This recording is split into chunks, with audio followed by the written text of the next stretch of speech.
Hello दोस्तों, जैसा कि आप लोग जानते हो कि 28 जुलाई का आपका साइंस का पेपर होने वाला है। ठीक है, आपका एग्जाम कब से होगा? तो देखिए 9:30 से आपका एग्जाम शुरू होगा। आप यहाँ पर रूटीन में देख सकते हो 9:30 से आपका एग्जाम शुरू होगा और 12:45 तक आपका एग्जाम चलेगा। ठीक है, क्वेश्चन कैसे कैसे आएंगे आपके एग्जाम में वो पहले हम लोग देख लेते हैं। देखिए आपको 40 देखिए 80 क्वेश्चन देगा, जिसमें से आपको मात्र 40 का आंसर देना है। ठीक है, तो चलिए अपने क्वेश्चन को देख लेते हैं कैसे कैसे क्वेश्चन रहते हैं एग्जाम में। ठीक है, देखिए यहाँ पे 1 नंबर क्वेश्चन है। देखिए मान मानव का प्रमुख उत्सर्जी अंग निम्नलिखित में कौन है? तो देखिए वृक्क है। मानव का प्रमुख उत्सर्जी अंग कौन है? वृक्क है। आप अपने सभी दोस्तों के पास शेयर कर दीजिए, वो भी इसे याद कर ले। ठीक है, ऐसे ही क्वेश्चन आपके एग्जाम में रहेंगे।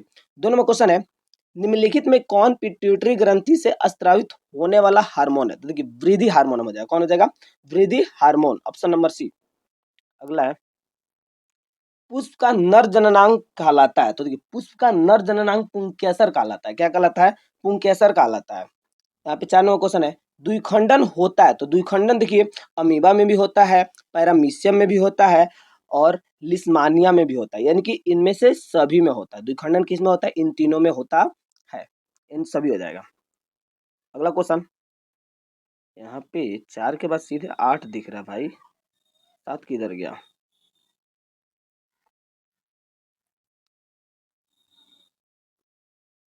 ये 4 के बाद सीधे यहाँ पे 8 दिखाई दे रहा है और क्वेश्चन इधर उधर हो गया है। ठीक है, मैं उसे भी लास्ट में बता दूंगा। आगे है, मानव मस्तिष्क का सर्वाधिक विकसित भाग है। तो सबसे ज्यादा विकसित भाग क्या है? तो cerebrum, option number C, cerebrum हो जाएगा। ठीक है, आगे देखो 9 नंबर क्वेश्चन, मूत्र की सांद्रता किस पर निर्भर करती है? तो ये एडीएच पे निर्भर करती है। किस पर करती है? एडीएच पे। अगला क्वेश्चन, रंध्र का मुख्य कार्य है। तो देखिए रंध्र का मुख्य कार्य क्या है? गैसों का विनिमय, यानी गैसों का लेन देन करना। विनिमय मतलब क्या होता है? लेन देन। तो गैसों का विनिमय ये रंध्र का कार्य है। ठीक है, अगला क्वेश्चन, पक्षी तथा चमगादड़ के पंख होते हैं। तो पक्षी और चमगादड़ के पंख समवृत्ति अंग होते हैं। क्या होते हैं? समवृत्ति अंग होते हैं। और एक और बात, आप लोग जब एग्जाम देने जाओगे ना, तो उससे एक दिन पहले यानी कि शाम 7 बजे इस चैनल पे आपको सभी ऑब्जेक्टिव का वीडियो डाला जाता है, तो आप उसे देख करके जाइएगा। ठीक है, एग्जाम से एक दिन पहले क्वेश्चन मिल ही जाता है। ठीक है, तो इसलिए भी इस चैनल को सब्सक्राइब कर लीजिए। अगला क्वेश्चन है, रक्त का लाल रंग निम्नलिखित में किस प्रोटीन के कारण होता है? तो देखिए हीमोग्लोबिन के कारण रक्त का रंग लाल होता है, हीमोग्लोबिन। अगला क्वेश्चन, मानव में ऑटोसोम की जोड़ियों की संख्या होती है। तो देखिए ऑटोसोम जो होती है ना, 22 जोड़ी होती है। कितने होते हैं? 22। आप 23 जो पढ़े हो ना, वो ये है। देखिए इसमें 22 होगा। अगला क्वेश्चन है, पौधे के वायवीय भाग से जल के वाष्प के रूप में निकलने की क्रिया कहलाती है। तो वायवीय भाग से जो जल निकलता है उसे वाष्पोत्सर्जन बोलते हैं। क्या बोलते हैं? वाष्पोत्सर्जन, ऑप्शन नंबर सी। अगला क्वेश्चन, आयोडीन घोल को स्टार्च में मिलाने पर इसका रंग हो जाता है। इसका रंग कैसा हो जाता है? तो नीला हो जाता है। जब भी आयोडीन घोल को स्टार्च में मिलाएंगे तो उसका रंग कैसा हो जाएगा? नीला हो जाएगा। आगे क्वेश्चन देखिए, दो तंत्रिका कोशिकाओं के मध्य खाली स्थान को कहते हैं। ये काफी इंपॉर्टेंट क्वेश्चन है। ठीक है ना, हर बार ये रिपीट होते रहता है एग्जाम में। दो तंत्रिकाओं कोशिकाओं के मध्य खाली स्थान को सिनेप्स कहते हैं। क्या कहते हैं? सिनेप्स। अगला क्वेश्चन, गोबर छत्ता है। तो देखिए गोबर छत्ता जो है ना, यह एक ये क्या हो जाएगा? एक मृत जीवी हो जाएगा, यानी एक मृतोपजीवी हो जाएगा, जो कि मृत जीव जंतुओं पे निर्भर रहते हैं, यानी कि उन्हीं से अपने भोजन को प्राप्त करते हैं। तो इसलिए हो जाएगा एक मृतोपजीवी। अगला क्वेश्चन, वर्तिका भाग है। तो देखिए वर्तिका जो है ना, जायांग का भाग है। किसका भाग है? जायांग का, ऑप्शन नंबर ए। अगला क्वेश्चन, दांत का कठोरतम भाग है। तो देखिए दांत का सबसे कठोर भाग इनैमल होता है। क्या होता है? इनैमल, यानी कि अगर आपके पूरे आपके शरीर का सबसे कठोर भाग तो भी यही होगा, इनैमल। ठीक, अगला क्वेश्चन, एक खास श्रृंखला में दूसरे पोषी स्तर हमेशा कौन रहता है? तो देखिए दूसरा, इसे थोड़ा समझने की बात है। देखिए पहला जो होता है, जैसे पौधा को आप ले लो, पौधा को जैसे मान जाओ हिरण खा रही है। कौन खा रही है? हिरण। और हिरण को, जैसे हिरण मैं यहाँ पे हटा दे रहा हूँ, इस देखिए पौधा हो गया। पौधा को अगर कोई बकरी खा रही है, क्या खा रही है? कोई बकरी खा रही है। अब बकरी को कोई मान जाओ कि या तो मानव खाए या फिर टाइगर, कोई भी खाए, मानव खाए, तो पहला जो होता है वो उत्पादक होता है। दूसरा जो होता है ना, वो हमेशा शाकाहारी होता है। कौन होता है? शाकाहारी होता है। और तीसरा क्या हो सकता है? वो जैसे मानव अगर होगा तो वो तो सर्वाहारी है, दोनों हो सकता है। तो देखिए पहला हमेशा उत्पादक होता है और दूसरा होता है शाकाहारी। यहाँ पे क्या पूछा हमसे क्वेश्चन? क्वेश्चन किया है, एक श्रृंखला एक खास श्रृंखला में दूसरे पोषी स्तर हमेशा कौन होता है? दूसरा हमेशा शाकाहारी होता है। ठीक है, अगले क्वेश्चन को देखते हैं। देखिए 21 नंबर क्वेश्चन है, गर्म जल प्राप्त करने के लिए हम सौर जल तापक का उपयोग किस दिन नहीं कर सकते हैं? तो हम बादलों वाले दिन नहीं कर सकते हैं, बादल वाले दिन कभी भी नहीं कर सकते हैं। अगला क्वेश्चन 22 नंबर, निम्नलिखित में से कौन जैव मात्र ऊर्जा का स्रोत उदाहरण नहीं है? ये नाभिकीय ऊर्जा हो जाएगा। क्या हो जाएगा? नाभिकीय ऊर्जा, क्योंकि लकड़ी है, गोबर है, कोयला भी है, ये जीव से तो प्राप्त होता है, लेकिन ये नाभिकीय ऊर्जा नहीं, यानी इसका हो जाएगा ऑप्शन नंबर सी। अगला है, समजात अंगों का उदाहरण है, तो समजात अंगों का उदाहरण मानव हाथ तथा कुत्ते का अग्रपाद, कंफर्म होगा। मानव दांत तथा हाथी दांत, ये भी होगा। आलू एवं घास के ऊपरी भूस्तार, ये भी होगा, यानी इनमें से सभी हो जाएगा, ऑप्शन नंबर डी। अगला क्वेश्चन, निम्नलिखित में कौन परागकोश में होता है? देखिए परागकोश में क्या होता है? परागण होता है। क्या होता है? परागण, ऑप्शन नंबर डी। अगला क्वेश्चन, निम्नलिखित में कौन आहार श्रृंखला का निर्माण करते हैं? तो देखिए आहार श्रृंखला का निर्माण, जैसे देखो यहाँ पे दिया भी है, घास को बकरी खाएगी, अब बकरी को मानव खा लेगा। यहाँ देखो एक नंबर में देखो क्या दिया, घास को गेहूं कभी खा सकता है क्या? नहीं खाएगा, ये तो बिल्कुल नहीं होने वाला है। ये देखो बकरी को गाय, गाय को हाथी कैसे खाएगी? नहीं खाएगी। घास को मछली मान लेता है खा भी ली, तो मछली को बकरी कैसे नहीं खाएगी, यानी इसका जो राइट आंसर हो जाएगा ऑप्शन नंबर सी हो जाएगा।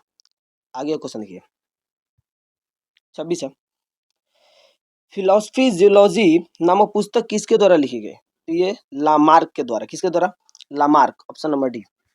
अगला क्वेश्चन, रेजिन एवं गोंद कहाँ संचित रहते? संचित मतलब एकत्रित, यानी एक जगह पे इकट्ठा, तो ये पुराने जाइलम में।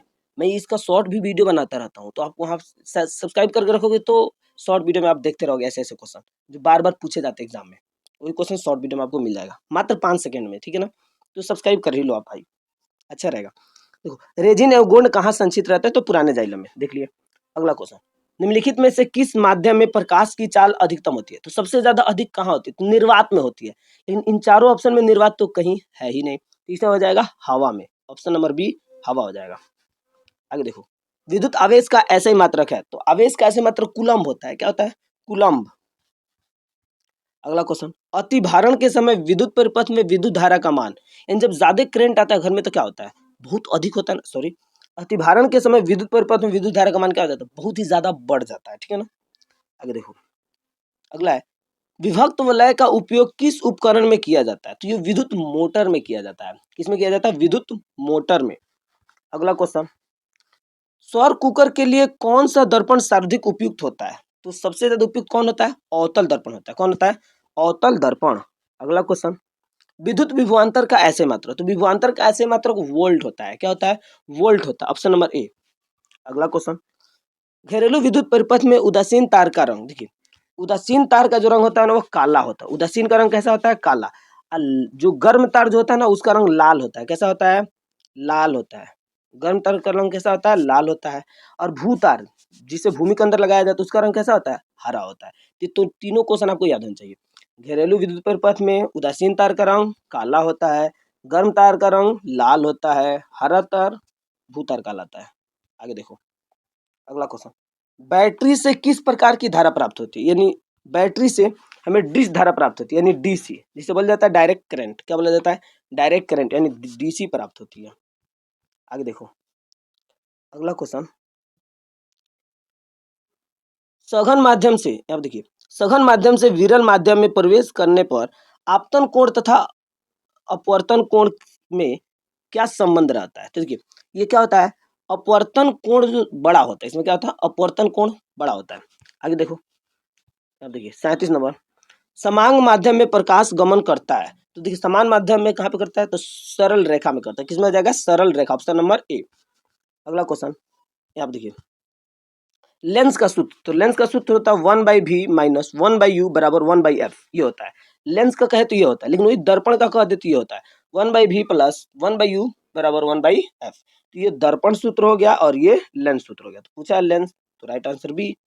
आगे देखिए अगला क्वेश्चन, दृश्य प्रकाश में किस वर्ण का तरंग दैर्ध्य अधिकतम होता है? ज्यादा होता है, तो सबसे ज्यादा होता है लाल का, और पूछे सबसे कम किसका होता है? तो बैगनी का होता है। सबसे कम बैगनी का और सबसे ज्यादा लाल का, इसमें ज्यादा पूछा है।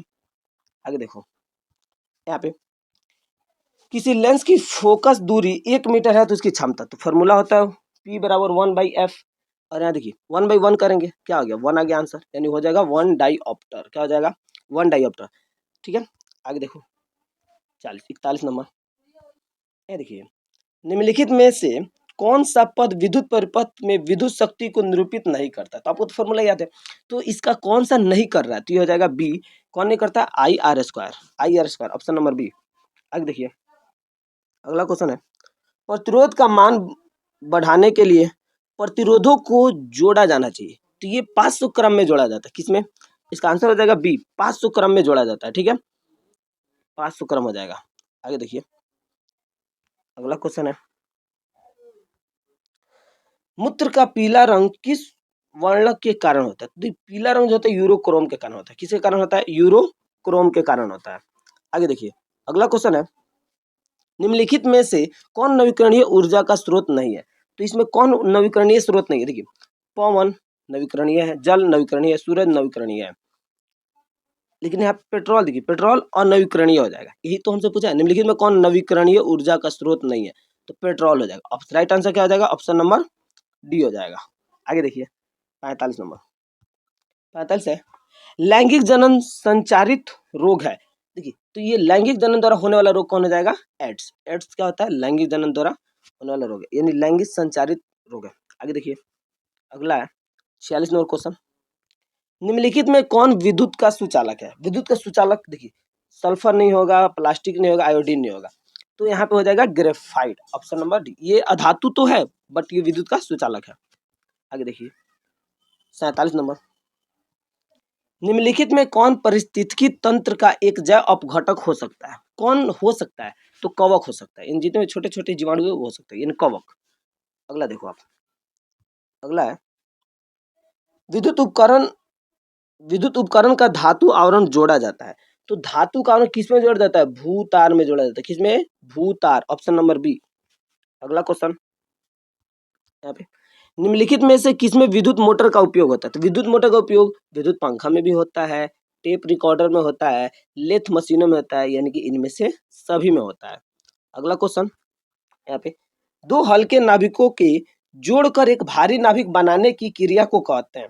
तो इसे कहते हैं नाभिकीय संलयन। जब देखिए जब जुड़ता है तो संलयन कहते हैं, जुड़ता है तो क्या बोलते हैं, संलयन, और टूटता है तो विखंडन बोलते हैं। तो यहाँ पे जुड़ा है ना, यानी बनाने की क्रिया क्या कहते हैं, यहाँ पे जुड़ करके बना है, तो ये हो जाएगा नाभिकीय संलयन, ऑप्शन नंबर ए हो जाएगा। अगला क्वेश्चन, कार्बन आधुनिक आवर्त सारणी के किस वर्ग का सदस्य है। तो ये वर्ग 14 का सदस्य है। कार्बन किसका सदस्य है, वर्ग 14 का सदस्य है। आगे देखिए, बॉक्साइड निम्नलिखित में से किस धातु का अयस्क है। तो बॉक्साइड एल्युमिनियम का अयस्क है, यानी Al हो जाएगा, ऑप्शन नंबर ए हो जाएगा, एल्युमिनियम Al।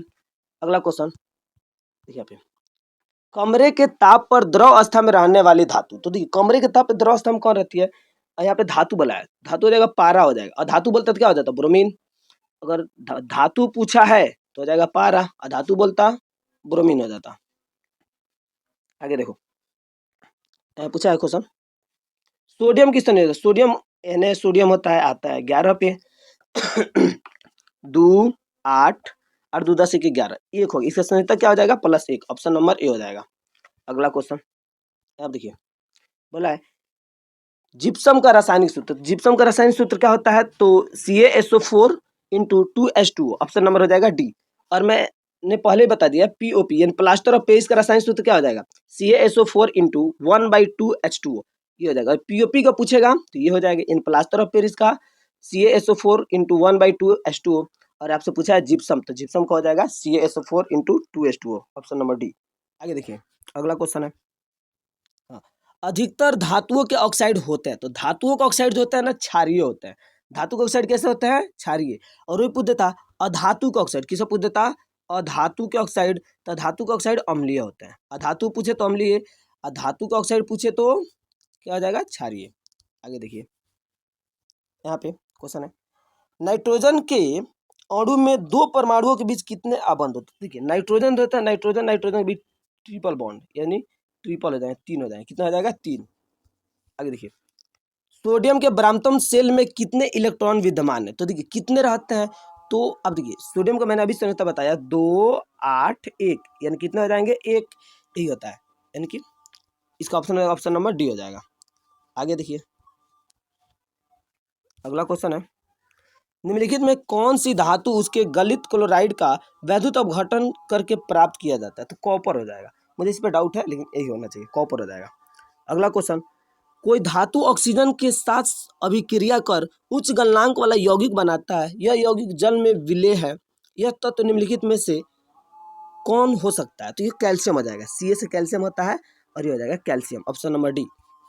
अगला क्वेश्चन है, फेनोल्फथालीन सूचक का क्षारीय माध्यम का कैसा रंग का होता है? तो फेनोल्फथालीन जो होता है ना वो गुलाबी रंग का होता है। कैसा होता है? गुलाबी।